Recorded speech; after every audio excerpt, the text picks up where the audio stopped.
வீடுகளை குத்தகைக்கு எடுக்கும் நபர்கள் உரிமையாளருக்கு தெரியாமலேயே மூன்றாவது நபருக்கு குத்தகைக்கு விடும் தொடர்பான அந்த விழிப்புணர்வு வீடியோ தொடர்பாக நீதிமன்றம் பாராட்டு தெரிவித்திருக்கிறது. இது தொடர்பான விவரங்களோடு இணைகிறார் எமது செய்தியாளர் மதியழகன். அவரிடம் பேசலாம். வணக்கம் மதியழகன், இது தொடர்பாக நீதிமன்றம் தெரிவித்திருப்பது என்ன விவரங்கள்?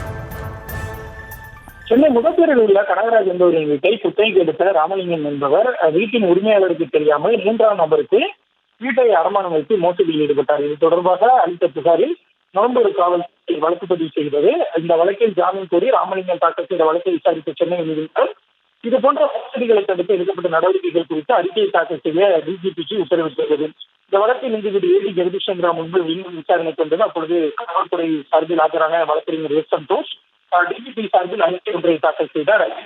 இது போன்ற புகார்களை சிவில் வழக்காக பதிவு செய்யாமல் மோசடி வழக்காக உடனடியாக பதிவு செய்து விசாரிக்க வேண்டும் என அனைத்து காவல் நிலையங்களுக்கும் சுற்றறிக்கை அனுப்பப்பட்டுள்ளதாகவும், மோசடியை தடுக்கவும் கண்காணிக்கவும் மாவட்டம் தோறும் உயர்மட்ட அளவில் அதிகாரிகள் நியமிக்கப்பட்டிருப்பதாகவும், இந்த மோசடியை தடுக்க விழிப்புணர்வை ஏற்படுத்தும் வகையில் விழிப்புணர்வு வீடியோ தயாரிக்கப்பட்டுள்ளதாகவும், இதனை ஊடகங்கள் மற்றும் சமூக வலைதளங்களில் ஒளிபரப்பு செய்யப்படும் என்றும் அந்த அறிக்கையில் கூறப்பட்டிருந்தது.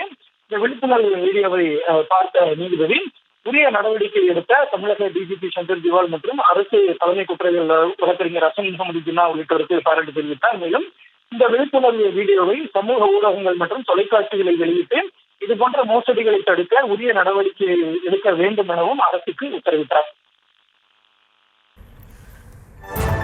விவரங்களுக்கு நன்றி மதியழகன்.